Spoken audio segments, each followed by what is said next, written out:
sponsor us to watch the Bed Bunny halftime show at Super Bowl in California. Thank you.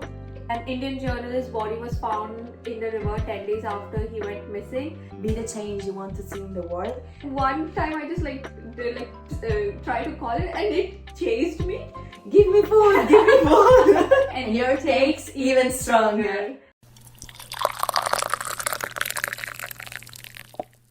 Welcome back to another episode of Chai and Espresso. Another week of news, headlines, controversies, pop culture references, and a lot of else. Yes, so grab your mugs again and let's get started.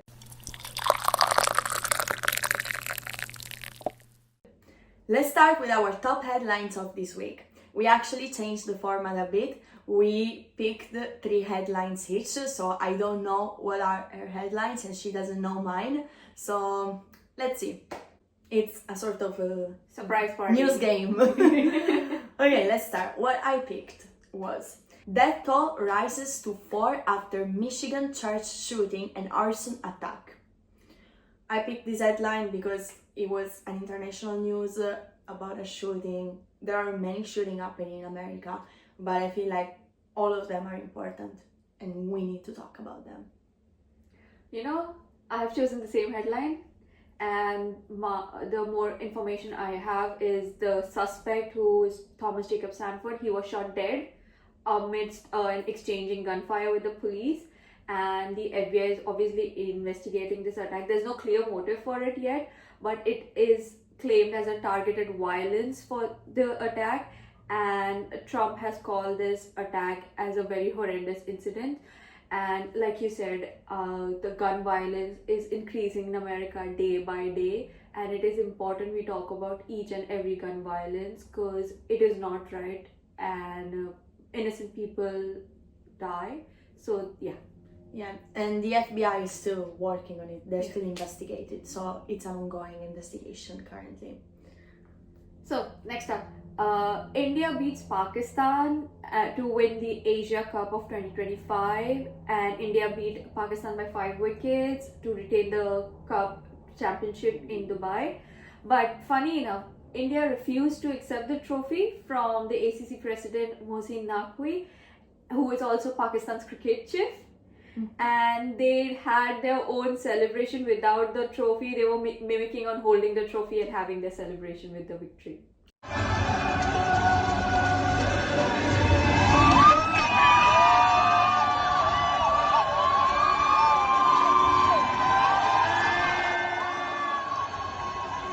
Why would they do that? Because it was all in the solidarity of what happened with the Pahalgam attacks and with all of that, so they just didn't want to accept it from the Pakistani chief. These two people can never make peace. It's unreal. It's unreal. It's ongoing and ongoing and ongoing, and there's just no end to it. Next up? Next one. So it starts with a quotation mark.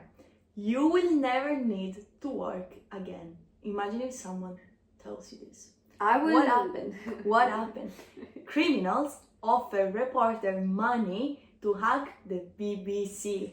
They told him, if you are interested, we can offer you 15% of any ransom payment if you give us access to your PC.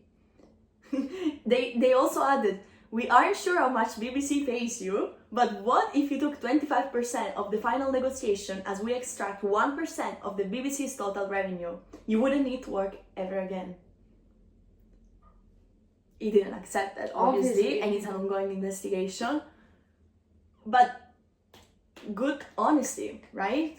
Yeah, I feel like many people would actually accept that. Exactly, because one of the things journalists face criticism is about ethics and their morals. So this is a good example that journalists still have their ethics, their morality.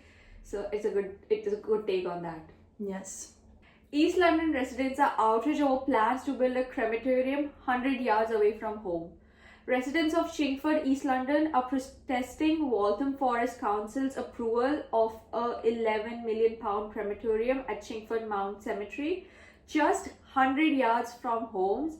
And locals fear that traffic congestions and say their voices are ignored, while the councils argue and say that it's essential to meet demands and comply with planning laws. To be fair, in Italy, we build cemeteries kind of the outskirts of the city. You know, they're still in the city, but they're kind of in the outskirts. They're not really close to residential areas. I mean, I don't know for all of Italy, they might be, but where I come from at least. So I feel like building cemeteries close to people home, the traffic, and also it's like a bit, you know, right? You know what I mean? Like, I don't know. Yeah, I get what you're trying to say. Like, And also, of people obviously visit their relatives, their friends in the cemeteries, and it creates congestion. Think about the festivities on the 1st of November, where everybody goes to the cemeteries, and maybe you're trying to go out and you're just stuck there. But also, I feel like they should be built in quiet areas, a bit of the outskirts of the cities, even out of, to create the ambience of peace. Yeah, exactly. Yeah, I get your point, and I think and some, like, for the residents also, it comes like a privacy issue also. They're trying to live their life, and then there's people coming to the cemetery. So I think let's see how it goes. And then I have one entertainment news, which I personally loved. I was so excited when I read this. Bad Bunny revealed a Super Bowl halftime show performer. So I'm flying to America. So the podcast that week is not gonna go out because I'm gonna be there first row watching Bad Bunny. Puerto Rican pop star Bad Bunny will headline next year's Super Bowl halftime show in California. So let's go to California. Bad Bunny is there, and the new album, guys, it's top tier. It's top tier. We can use it as a ground reporting. Yes, ground reporting of Bad Bunny halftime show. If you want it, we're booking the tickets here. Sponsor us to watch the Bad Bunny halftime show at Super Bowl in California. Thank you.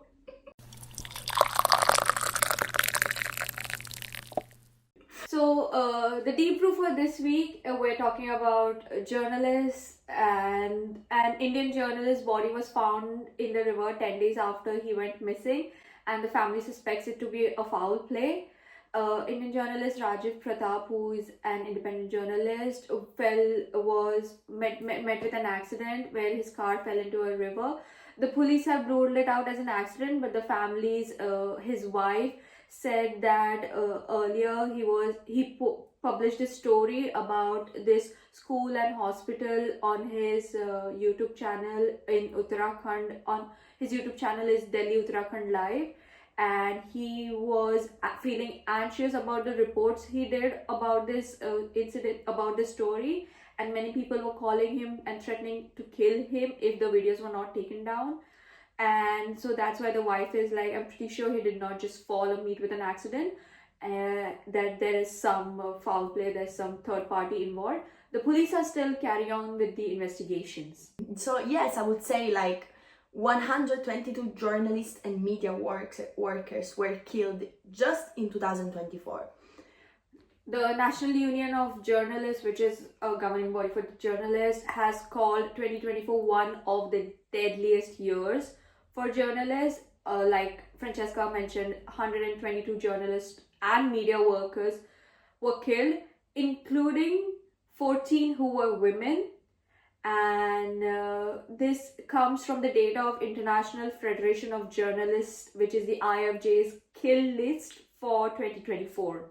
In addition to that, as of 31st December of 2024, 516 journalists were in prison. So this is an increase compared to the previous year and to the previous one as well. And China is the worst offender with 135 journalists behind bar, ahead of Israel and then Myanmar. And Seamus Dooley, who is the NUJ Assistant General Secretary, said that the litany of journalists killed in 2024 is profoundly depressing and disturbing.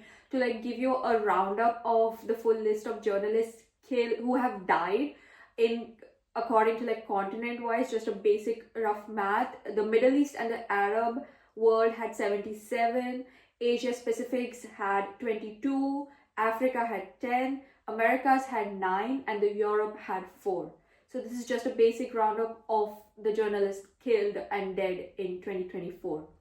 And I would say that so many journalists get killed just for doing their job. And we, as a journalist, trainee, and students, are, I wouldn't say scared of that, but also is a bit triggering when you see so many journalists going to war areas, and not only, even like normal community reporting. They go there, they put so much effort into it, into finding the truth and bring it to everybody, and they get killed just for that, just for reporting and the truth. And if we have to think about Gaza, how many journalists have been killed in Gaza just for doing their job? Ukraine war, same thing. It's a non-stopping thing. Like, journalists are continuously targeted. Even when they wear press vests, there's nothing that can stop the target of journalists. And many people, I would say, it's about silence. They want to silence them, and that's why they get killed. Which is quite sad, because if you see, people love getting news and gossip, and journalists are the main source of it. If there were no journalists, how would people be updated around the world with their news, with their facts, with their statistics? No matter what bias or what side of news journalists report, there is some reporting done, and that is how we work in a world, right? Yeah. So there's so much work and effort that some Yes. people just don't get behind every story, every news article, every word. And it's very sad that some people think, which in some case might be true, okay, but most of people think all journalists, so a big generalization, are biased and they don't say the truth and they take information without being fact checked. But while for some scenario it might be true, because in every job there are people who don't do the job right, other journalists really put so much effort in what you guys read, and I think we should honor that. Yeah, and personally, especially for us women, also where women in journalism feel, so it's more scary. But at the end of the day, it's just journalism. Journalists are doing their job like everybody else in this world, and somebody needs to like guarantee their safety. Yeah, but if you are a journalist out there, don't be scared. Pursue your dream, go for it, because it is worth it. Every time you go out, you report, you uncover story, you investigate story, and then you put it out there for everyone to see, and you feel like you are doing something for this world, you know, like you're a part of it, an increasing part of it, you know. There's a quote that I love from Gandhi, which says, be the change you want to see in the world. And I feel this is so important. Like, if all of us put just a small, tiny percentage of something good, we can make a difference. Each one of us is important, and we can all make a difference in this world. And the thrill of the journalism industry is so different. You and I, we both know, we've gone out reporting, finding the news, knowing something before everybody else in the world. That is like a small secret you have before you show it to the world. So I think that's a very exciting part of journalism. Like, you obviously have to be scared about the flip side, but there is a good side for it, and that is the most exciting thing, showing the world your stories that you knew before. Yeah, that is a good thing. It is.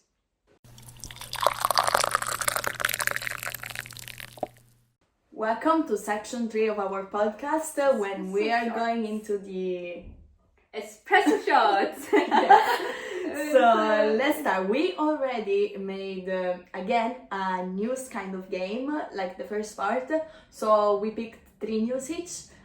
It's funny news this time. So let's see what Zaina picked as the first news, shall we? Yes.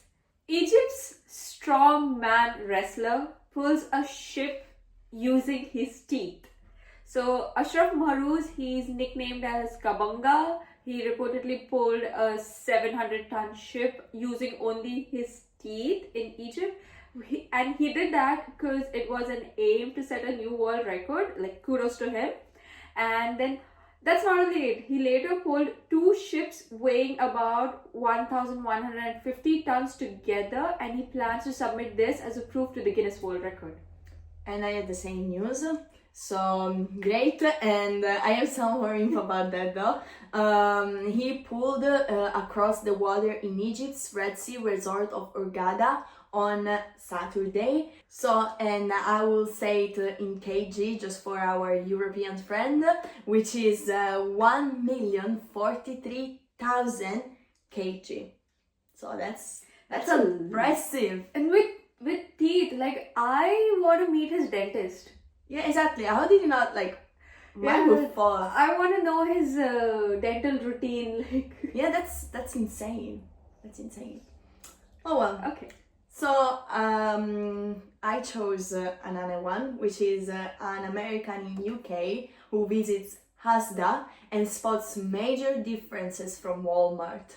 So, as of context, Walmart is like this super big kind of shopping kind of. You can shop groceries, furnitures, like everything. In Walmart, you find everything you need. Departmental store? Yes. So it's like you get into this store, you can get everything you think of, it's in Walmart. So these American tourists visit Asda in the UK, and it says it's like being in America, but everything is just a little bit wrong. You can tell what stuff is supposed to be or what it would be in America, but everything just has a different name here. And I feel like it's a bit like American English, British English, and all the general difference about UK and United States, which makes us go crazy. Yeah. Like when I came to do my master here, before that I spent a year in America, and when I came here I was like, wait, where do I find this store here? What's the equivalent of this store here? Or like, why are they naming this food like that? Like I could, and even today, like I live here since 1 year now, and I still struggle sometimes with the big differences. Yeah. Oh, yeah. Next up. Yeah. We've heard of general elections, right? Have you ever heard of bird elections? Never. Yes.